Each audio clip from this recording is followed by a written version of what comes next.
Tu m'as l'air songeur. Je le suis. Et... à quoi penses-tu? À notre expérience d'hier. Notre expérience. Va falloir être plus précis, on n'en a pas fait qu'une seule. Celle avec la créature. Ah oui! Celle qui consistait à lui faire effectuer des ordres contradictoires. C'est pas la première fois qu'on essaye. Et en général, elle se contente de prioriser les instructions. Oui, mais cette fois il y avait quelque chose de différent. Elle a réussi à effectuer les deux instructions sans contredire l'une ou l'autre. Comme si elle avait réellement cherché une solution. Elle aurait évolué. C'est inquiétant, mais... Non, ce n'est pas cela qui m'inquiète. Nous l'avons coupée de tout lien avec la pensée collective. Elle n'avait donc pas de moyen d'évoluer par elle-même. Qu'est-ce que t'en penses alors? Bien ça au fait. Ou alors, tu t'amuses juste à garder ce petit air mystérieux. Je me suis dit que c'était peut-être notre volonté qui lui avait permis de résoudre ce problème. Nous travaillons sur ce projet depuis tellement longtemps que notre volonté a fait en sorte que le résultat soit celui que nous attendions. C'était une théorie intéressante, mais ça voudrait dire qu'on n'obtiendra jamais de résultat viable à cause du simple fait que nous faussons nos résultats par notre simple volonté. Tu te rends compte de ce que ça implique? On n'est pas sorti le cul. Cela m'amène un peu plus loin.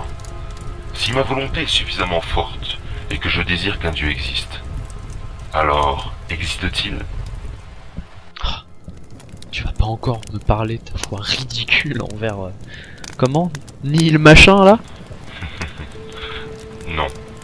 Là où je veux en venir, c'est... pourquoi en ce cas, aucun Dieu n'est jamais arrivé sur notre monde?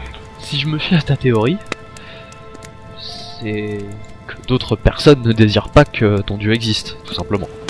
Alors comment fait-il pour concilier toutes nos volontés? T'en as de ces questions. Je sais pas moi. Il les met dans un tiroir. Comme ça, tout le monde est content. Ton Dieu existe, mais il est pas présent. C'est facile. Un tiroir. Un tiroir. Mais oui, tu as raison. Oui. Voilà comment il résout les conflits. Il stocke les désirs impossibles dans d'autres mondes. Sur ce principe, il peut donc exister une infinité de tiroirs dans lesquels les volontés contradictoires de chacun existent. Imagine que tout un peuple croit en une terre promise après la mort, par exemple. Alors il créera un paradis dans un autre plan. Ainsi, ce monde imaginaire peut exister sans aller à l'encontre des règles de notre monde. Et est-ce que ta lame pourrait détourner son pouvoir pour accéder à ces mondes? Ça nous permettrait d'accéder à tous ces nouveaux paramètres et ça nous permettrait de comprendre toutes les mécaniques, toutes les règles qu'il y a derrière ces univers. Non. Parfois, c'est dans ce genre d'idées que l'on trouve des solutions. Qu'est-ce qui te fait rire comme ça? Ça y est? La folie d'enfant rattrapée? Il était temps. Non. Je pense à tous les mondes absurdes que nous risquons de rencontrer.